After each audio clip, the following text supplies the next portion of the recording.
বাড়িলে কোথায় বাড়বে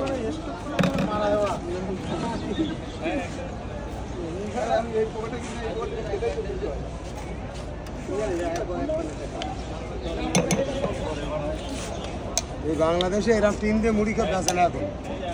আর মোটামুটি গামলা আর নাহলে ভ্যান বস্তা করে দিয়ে বেছে আমি আসি পুরোনো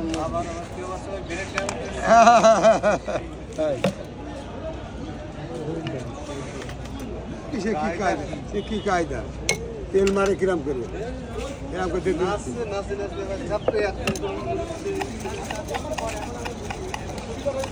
আমার জীবনে তো ওসব কোনটা হয়নি হবেও না এই বয়সে ব্রেক ডান্স দিয়ে ঝামেলায় পড়ো কিনা